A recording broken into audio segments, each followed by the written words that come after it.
आप सबों को जय मसीह की। आज का वचन हम सीखेंगे कि प्रभु यीशु मसीह ने 12 साल की उम्र में अपने माता पिता को क्यों अकेला छोड़ दिया और यरूशलेम में अकेला क्यों नहीं गया। अध्ययन का भाग लूका रचित सुसमाचार 2 अध्याय 40 से 41 पद पर लिखा है, और वो का बलवंत होता और परमेश्वर के बुद्धि और अनुग्रह में बढ़ता गया और वो अपने रीति के अनुसार यीशु के माता पिता यरूशलेम प्रतिवर्ष जाया करते थे फसह के पर्व मनाने। और वो फसह का पर्व मनाकर जो है प्रतिवर्ष जाया करते थे। और जब वो 12 वर्ष का हो गया तो 12 वर्ष की उम्र में वो लोग फिर देवर फसह का पर्व मनाने गए और वहाँ से यीशु मसीह उनके साथ में फसह का पर्व मनाने नहीं गया। और फसह का पर्व मनाते हुए मनाने पे जब गया तो ठीक, लेकिन वो उधर से यरूशलेम से वापस नहीं आया। वो अपने माता पिता को अकेला छोड़ दिया और यीशु मसीह यरूशलेम का मंदिर में रह गया।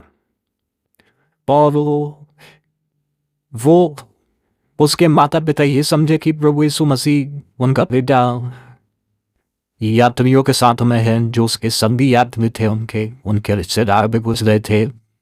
कुछ यूसुफ रिश्तेदार थे, कुछ मरियम के रिश्तेदार थे, और ये समझ रहे फसह का पर्व मना कर लौट रहे थे। पर तो जब वो वापस लौटे तो उनके साथ प्रभु यीशु मसीह नहीं था और वो इस बात से अनजान थे कि यीशु मसीह कहाँ। एक दिन का उन्होंने पढ़ाना था और एक दिन के पढ़ाव के बाद उनको पता चला कि प्रभु यीशु मसीह वहाँ पर उनके साथ नहीं है। और जब उनको पता चला तो उन्होंने पूछताछ की, सब लोगों से ढूंढना की, और जब नहीं मिला तो वापस यरूशलेम को लौट गए। और जाकर के उन्होंने यीशु मसीह को परमेश्वर के मंदिर में बैठे हुए और शास्त्रियों और फरीसियों और उपदेशकों और प्रचारकों के बीच में बैठे हुए देखा और उनसे सवाल करते हुए देखा। और ये देखकर उसके माता पिता चकित हो गए, चौंक गए, आश्चर्यचकित हो गए कि ये क्या सवाल है जो वो कर रहा है। दोस्तों, वो कौन से सवाल थे जिनको करने के लिए यीशु मसीह अपने माता पिता को बगैर बताए यरूशलेम में रह गया। और जब वो वहाँ रह गया तो ये जो है क्यों रहा, क्या उद्देश्य था इसके पीछे। दोस्तों, यू जो बच्चा जब माता पिता को छोड़ कर अगर बगैर बताए कहीं चला जाता है तो उसको डांट पड़ती है। और यूसुफ के मम्मी और यूसुफ अर्थात यूसुफ के माता पिता मरियम और यूसुफ में बहुत नाराज हुए होंगे और यूसुफ का कि वो कहाँ चला गया, ये तो लापरवाही कर दिया, या तो यूसुफ का कि वो तो आवारागर्दी कर रहा है, बहुत बिगड़ गया है, ऐसा उन्होंने सोचा होगा। और जब वो ढूंढते हुए यरूशलेम में पहुंचे, उन्होंने देखा कि प्रभु यीशु मसीह शास्त्रियों फरीसियों उपदेशकों प्रचारकों के बीच में बैठा है और उनसे सवाल कर रहा है। ये देखकर वो सरप्राइज हो गए और उन्होंने देखा ये क्या बात है। दोस्तों, यीशु मसीह क्या सवाल करने के लिए वहाँ रह थे? क्या आप जानते हैं वो क्या सवाल करने के लिए वहाँ पर उनके साथ बीच में रह गए थे? दोस्तों, हम जानेंगे यीशु मसीह उन शास्त्रियों फरीसियों से वो पूछ रहा था यरूशलेम अर्थात परमेश्वर के लोगों का छुटकारा कौन करेगा, कैसे होगा।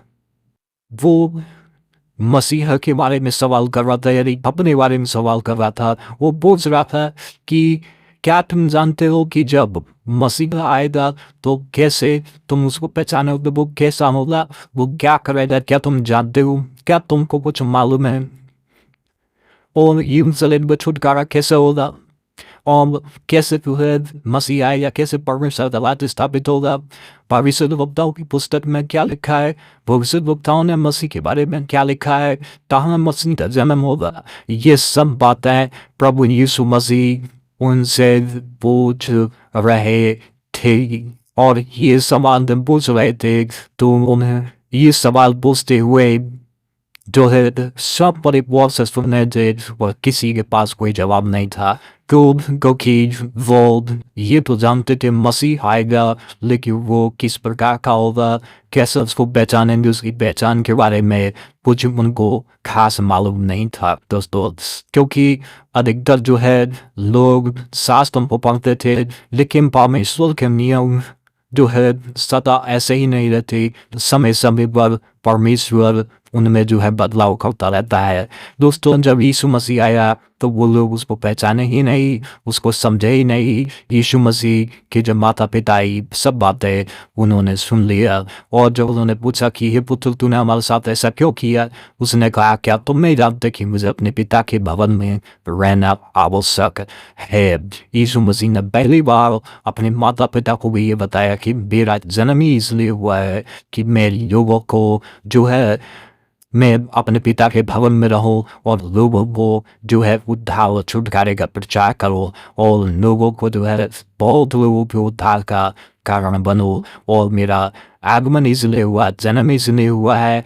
और वो उसके माता पिता उसकी ये बातें नहीं समझे। प्रभु यीशु मसीह ने कहा क्या तुम नहीं समझते कि मेरे मुझे अपने पिता के भवन में होना चाहिए। जी हाँ वो समझते थे, लेकिन ये बात उसके माता पिता ने नहीं बताए, लेकिन वो स्वयं जाने। दोस्तों आज के वचन में इतना ही। हमारे साथ जुड़ने के लिए बहुत बहुत धन्यवाद।